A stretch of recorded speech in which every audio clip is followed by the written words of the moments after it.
My husband said his family needed support.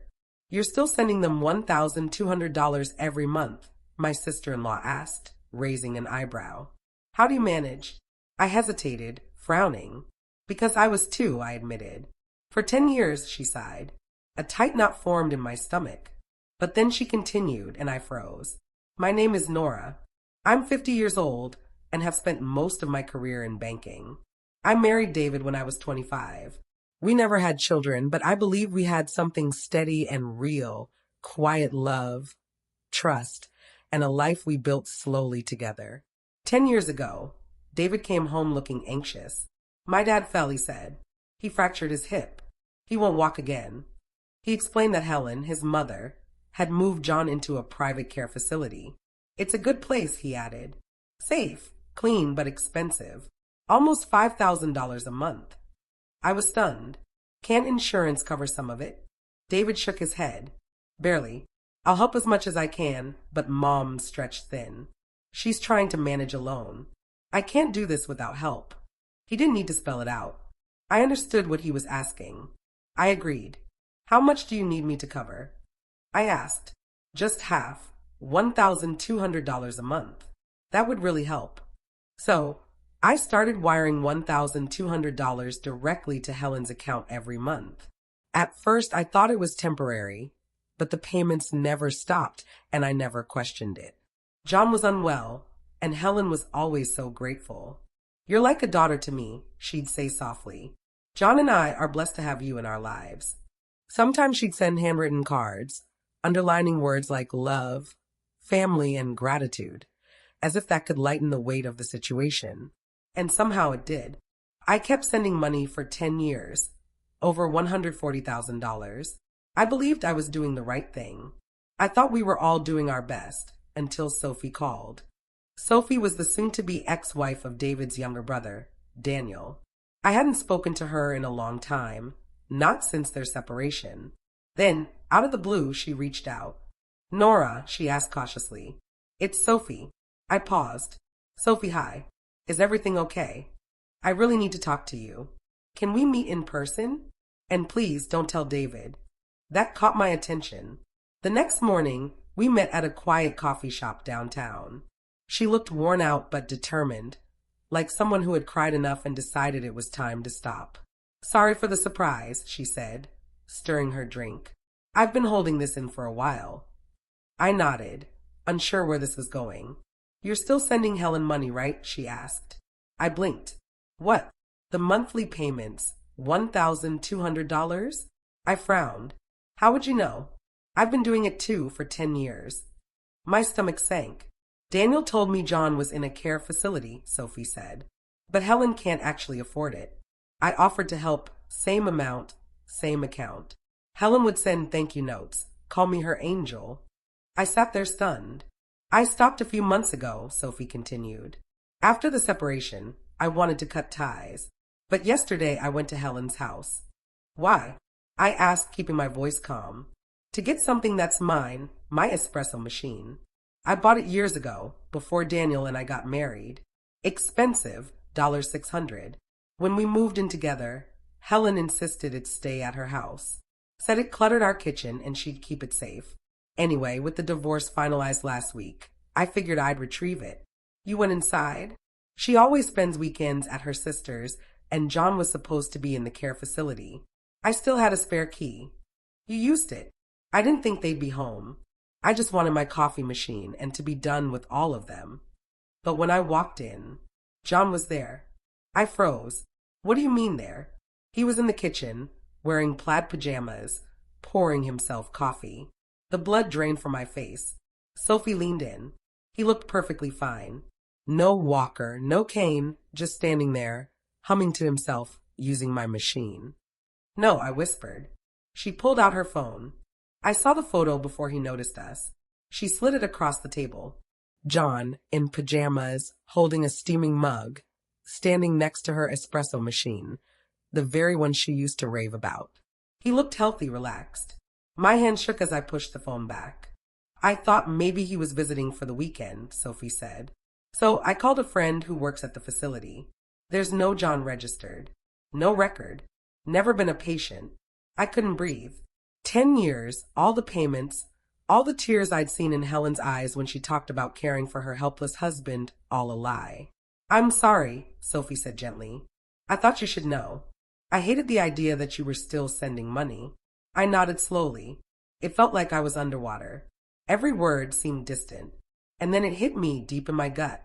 Everything clicked. Helen's practiced gratitude. David's vague answers about John's condition. The fact that no one ever let me visit the facility. 10 years of deception. Sophie and I sat in silence, staring into the same void. We hadn't just been tricked, we had been used. And I had a feeling we weren't the only ones. When I got home that night, I felt like a stranger in my own house. David sat at the kitchen table, scrolling through his phone. Helen folded laundry beside him, as if nothing had happened. I stood there watching them, two people I had trusted, two people who had lied for a decade. I met with Sophie, I said, voice sharper than expected. David looked up. Helen didn't even pause her folding. She told me about John, I continued. She saw him at home, standing, drinking coffee. David's expression tightened, not surprise, but irritation. She said he's never been in a facility. No record anywhere. Helen let out a soft sigh, finally setting the towel in her lap. Oh, Nora, must we do this? My throat burned. Yes, we must. David stood. Look, it's not that big a deal. You helped out. So what? So what? I echoed, stunned. I paid $1,200 a month for 10 years. Based on a lie. No one forced you. You offered out of the goodness of your heart. Remember, he snapped. Helen chuckled softly, like I was being dramatic. Nora, don't act like we drained your life savings. It was just a little support. My voice cracked. You built an entire performance around a bedridden man and collected money from me, from Sophie, and who knows who else? David crossed his arms. You're making this bigger than it is. No, I said. You made it this big the moment you cashed my first transfer and didn't stop for 10 years. Helen's voice turned sugary. If you're upset, we understand. Just stop paying, sweetheart. No one's twisting your arm. My hands trembled. Rage, heartbreak, or both, I wasn't sure. Gladly, I said. Not another cent. I turned, walked upstairs, packed a weekend bag, and left that night. I didn't know where I was going. I just knew I couldn't stay. The next morning, I met Sophie again in a quiet library conference room. We both brought folders. I slid my bank statements across the table. Here's every transfer, $1,200 monthly. 10 years. Sophie did the same. Same here. Different months sometimes, but same amount, same account. I did the math. $288,000 between the two of us, all based on a story. We sat in silence, letting the weight of it settle. Then Sophie opened her laptop. I began compiling evidence, photos, dates, screenshots. Texts from Helen thanking me for covering hospice bills during a year when John wasn't even listed anywhere. Handwritten cards with phrases like, "Thank you for supporting his care. The nurses love him." Sophie smirked, a hint of irony in her expression. Funny, considering he'd been making coffee in his pajamas the entire time. We locked eyes, and I could feel a shift in the air. We weren't just hurting anymore. We were strategizing. Let's file a complaint, Sophie said. Let's bring everything forward. To who? I asked. The police. She shook her head. Not yet. But the IRS will want to see this. Nearly $300,000 went unreported as income. That's fraud. And if they fake medical expenses, that's another violation. She pulled up a form on her screen. You can submit whistleblower reports anonymously if you want. I hesitated. Are you sure? Sophie met my gaze. They played us, Nora. For years, we trusted them, believed them. That has to mean something. I exhaled slowly and finally nodded. The rest of the afternoon disappeared as we scanned documents, cross-checked dates, and organized everything into digital and physical folders. Sophie had a photo of John at a farmer's market holding a basket of produce. I had one from a family barbecue 6 years ago, a candid shot of him tossing horseshoes with Daniel. We'd ignored the warning signs for years because we trusted them, because we loved them. Not anymore. By sunset, our case file was airtight. I submitted my report. Sophie did the same. Later that week, I returned to my old home, not to move back in, but to collect my things. David wasn't there. Helen wasn't either. John was. He opened the door, saw me, and stiffened. Nora, I didn't speak. I just walked past him. He followed me into the kitchen. If you're here to cause trouble, I'm only here to collect my belongings, I said calmly. He shifted uneasily. Look, this whole thing got blown out of proportion. I turned to him slowly. You pretended to be disabled for 10 years. He opened his mouth, then closed it. I was supposed to feel pity, to feel included in a noble cause. Instead, I realized I'd been nothing more than a wallet. Nora, every holiday you lied to my face. Every time I asked how you were, I sat beside you, poured your tea, while you faked trembling. You looked me in the eye and smiled. For a fleeting moment, shame flickered across his face, but it vanished too quickly. I left without another word. That night, Sophie texted me. The IRS accepted the file, flagged it for audit, and was following up. I stared at the message. Relief didn't hit immediately, but clarity did. I wasn't just leaving a marriage. I was walking away from a manufactured reality, one carefully constructed by David, Helen, and John. And I wasn't leaving empty-handed. Sophie and I were aligned now, not just as former daughters-in-law, but as women who had awakened. And we were just beginning. 3 weeks later, David called. His voice was sharp, panicked, accusatory. What the hell did you do? I was sitting by the window in my new apartment, sipping coffee from a mug that actually belonged to me. No fake gratitude. No lies. I filed a report, I said, calm and steady. I told the truth. You reported your own family to the IRS? Are you insane? I reported a decade-long scheme funneling undeclared money through emotional manipulation. If it involves my in-laws, so be it. You destroyed our lives. No, you did, I corrected. The moment he accepted my first payment and never looked back, I hung up. Later that evening, Sophie texted. They received the letter, audit scheduled. Helen called, screaming.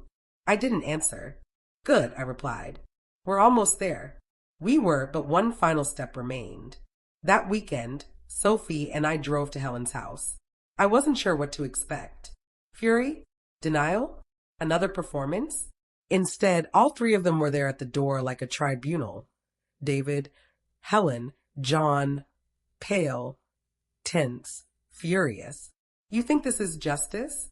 Helen hissed as we stepped inside. You think this makes you strong? Sophie crossed her arms.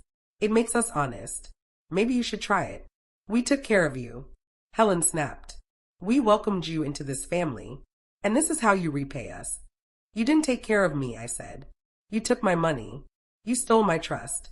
And you used both to fund vacations and backyard upgrades while pretending John was bedridden.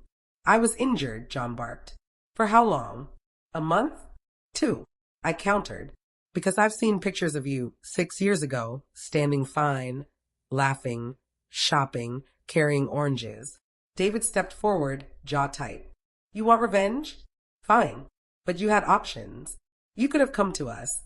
We did. You dismissed us, I said, because it wasn't your business to investigate. But it was your business to lie. Helen tried to interrupt. You paid willingly. That's the last time you'll say that, I snapped. I paid based on lies. That isn't willing, it's deception. I pulled a folder from my bag, filled with the timeline records, screenshots, annotated evidence, and set it on their coffee table. You received $288,000 over 10 years. That's income. You never reported it. You claimed John was in long-term care, justifying gifts, pity, and payments, then reported medical hardship on your taxes. That's tax fraud. It's not that simple, David muttered. It is, Sophie said, stepping beside me. The IRS already had a copy. Helen slumped into the armchair, breathless. What do you want? She whispered. We're not looking to imprison you, I said. But we do want accountability. And repayment, Sophie added. Either you fight and face full penalties, or settle, return our money, accept the terms, and move on.